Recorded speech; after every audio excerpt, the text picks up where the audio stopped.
so what are we doing here in this web form here? Close that. We don't need that right now. All right, so we have this view state. We need all the room we can to see this. We're doing a form. This is the source. This is the source that's been output to the browser. Form, a method, which is a post. Action. This is the same page. It's calling the same page, referencing itself. And then we have ID equals form. So if we look at this page again, and we peek at the form here, all we see is form ID is equal to form1, run at is equal to server. That's not how I'm used to programming my forms in HTML. Well, it's doing work on the server side. ASP.NET is saying, okay, we know what that is. It's a form, guys. Let's do this to it. It's a web form. We have to do this. They're going to click a button, so we have to be ready for it. They click a button. This gets posted back to the server, and this is what's returned. You get this view state, underscore view state, and they do that so that you don't use something that's called view state and then mess everything up. I did this a while ago with my code as well. I thought I was one of the only people to do it, but I guess everybody does it. If you're doing C programming, C++ programming, things like that, then you're used to doing things like that. Keeps people from stepping on your toes if you say, all right, anything that's a double underscore, that means this. Anything a single underscore, that means that. So the view state is actually going to remember the view state of whatever our controls are on that page, whatever we've modified. This view state, as you can see, gets out of hand. It's in quotes. It gets out of hand, let me tell you.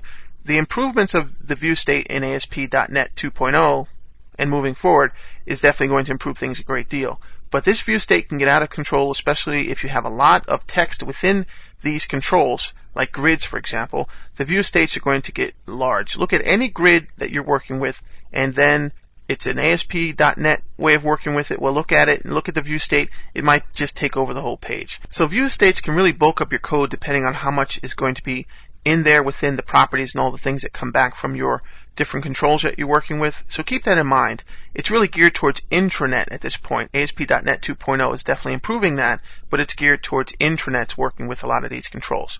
I like to have very optimized code, so I don't necessarily always need the functionality. If you don't need the functionality, you have to develop with it, of course. You have to start to develop with the controls, get used to them, and then figure out where you're going to go with things, because it's really going to be up to what you need to do, and you're working with ASP.NET.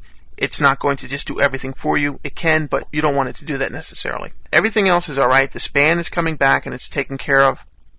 We're not showing any of those run at servers here, as you can see. Those aren't there anymore.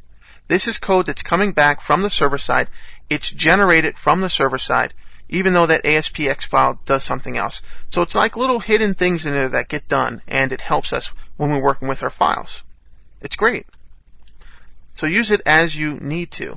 And like I said, don't overdo it if you're trying to do something that needs to be optimized for the internet. So that's how one's going to work. We'll take a look at something else. We won't look at the code behind yet. We'll do that later. We'll look at a table. This is going to generate a table. Let's just right-click and we'll just get this going.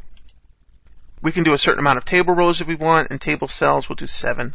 And then generate the table. Well, this is going to generate a table for us, and it's fitting it in within this structure here.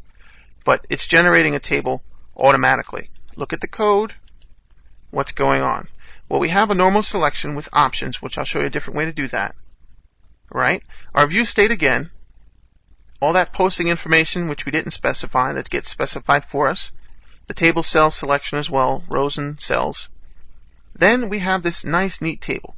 Very, very well formatted. And nice and neat for us. It just created that on the fly. It had to go back to the server to do that, so don't be misled with the smoke and mirrors. It did go back to the server, and it did regenerate that. It's like a template. It's like a shell. And as you can see, it's pretty cool. So it helps you out a lot. For people who aren't super web designer type people, or people that are really, really out there trying to get the highly optimized code, you're going to have to really tweak things. It might give you some extra work in the beginning, but it's really going to help you in the long run, because you can also do your own controls and generate things as you want to and make more optimized versions as well. So it can help you out quite a bit. Let's look at what this does. We'll take a look, right-click, View HTML. Again, just a regular page element here at the top. And we're going to do the same thing with the script tag, C#, run at server.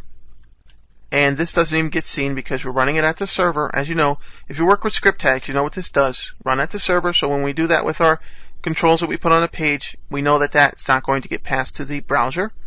Then we just have a page load event here. Same thing, object sender, event args. You're getting used to this, and you're probably getting very good at this point. You're like, wow, I get this. This is great. If you're a Java person, you're definitely going to be grumbling a little bit because you don't want to believe in the hype and things like that. But you can do Java and .NET at the same time. They're really cool. If you know C#, you know Java. So take it from there.